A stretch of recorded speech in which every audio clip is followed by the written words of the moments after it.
My girlfriend told me to stop supporting my kid. My mom told me to dump her. Now I'm questioning everything. I never expected my love life to turn into a courtroom drama, one where my daughter is at the center, and I'm the one getting cross-examined by the two women who claim to care most about me. My name's Jason, I'm 29, and I've always thought of myself as the responsible one. But lately, I've started to wonder if being responsible just means being everybody's fool. Let me rewind a little. 7 years ago, I made a stupid mistake. I hooked up with Amber, a girl I met through a friend. We were never serious. But one night, things escalated fast. I wanted to use protection. She didn't. She literally said, "Don't worry, I'm on the pill." I was 22, dumb, and too drunk to argue. A few weeks later, she hits me with the news. She's pregnant. I panicked. I was still finishing my degree. Barely had enough to cover my rent. But before I could even wrap my head around what was happening, my mother, Karen, stepped in. "Don't embarrass this family," she told me. "You made a choice. Now you're going to marry that girl and raise that baby." She called Amber's parents behind my back. They planned a quick wedding. I didn't propose. I was drafted. And just like that, I was somebody's husband, somebody's father, and no longer my own person. The marriage lasted about as long as a carton of milk. Amber and I fought constantly. She was possessive, jealous, always accusing me of cheating when I stayed late for work. We divorced when our daughter Harper was barely 1 year old. Since then, I've paid child support without question. No court order needed. I just did it because Harper's my kid. No matter what happened between Amber and me, I wanted to show up for my daughter. Enter Michelle, my current girlfriend. We've been together 6 months. She's brilliant, ambitious, and blunt in a way that sometimes feels like a slap to the face, but always wakes me up. When I told her about the whole Amber situation, her first reaction was a sharp inhale followed by, "You do realize she trapped you, right?" I laughed it off. "Nah, I mean, it was mutual." She gave me a look. "Jason, she lied about being on birth control. You got guilted into marriage. Your mom arranged your life like you were some pawn on a chessboard.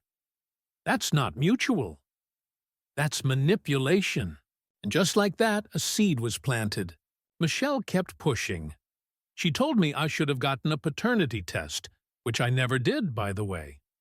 She said if I was smart, I'd stop paying and file for joint custody, or even sue Amber for reproductive coercion. "You've been used, Jason," she said. "By your ex, by your mother. It's time to stand up for yourself." I didn't know how to respond.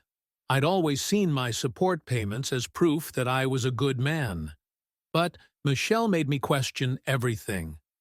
Was I being a good father? Or just playing the part everyone expected me to? Then came the bombshell. Michelle called Harper, my 7-year-old daughter, a mistake during an argument. I told her that was out of line. She snapped, "I'm not trying to play stepmom to a kid who shouldn't even exist." I didn't know whether to scream or walk out. Instead, I sat in silence, letting the weight of her words choke me. And just when I thought things couldn't get worse, my mom found out Michelle wanted me to stop paying child support. Cue the explosion. Karen barged into my apartment like a woman possessed. She told me Michelle was poison, that real men don't abandon their kids, and that if I didn't dump her, I was no better than Harper's deadbeat uncle. "You're letting some new fling destroy your family," she hissed. I finally snapped. "Mom, you're the reason I got married in the first place. You forced it. You used me to cover your own shame. And then I said something I'd been holding in for years. I know you lied about your pregnancy with Dad. He told me. You tricked him too. She froze. Then she slapped me. Now I'm standing in the middle of this emotional minefield. Michelle says my mom's manipulative. My mom says Michelle's heartless. And both might be right. But where does that leave me? Harper calls me once a week. She tells me about her dance classes, her new puppy, the book she's reading. Every time I hear her little voice say, "Love you, Daddy," something in me anchors. But then Michelle's voice echoes in my head. Do you really want to be tied to your past forever? You could have a clean slate. With me. And, yeah, I want a future. I want peace.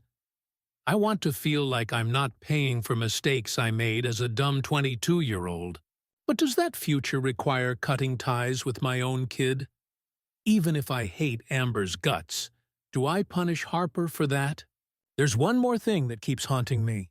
Michelle started joking about how, if we had a baby, she'd make sure we did it right.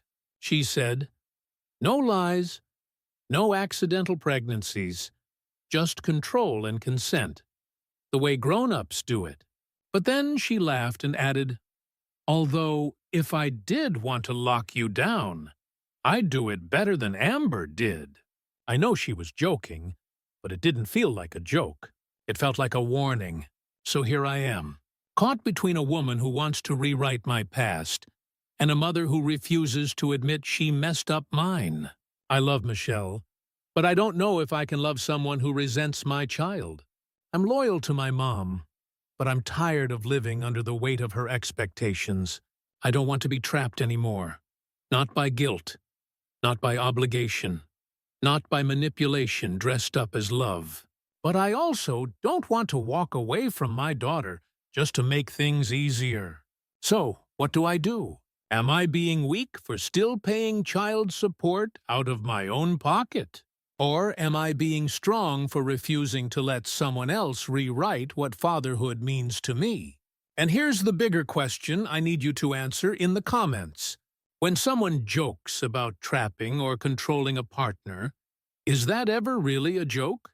Let me know what you think. Because honestly, I don't know who's manipulating me anymore, or if I'm just afraid to see the truth.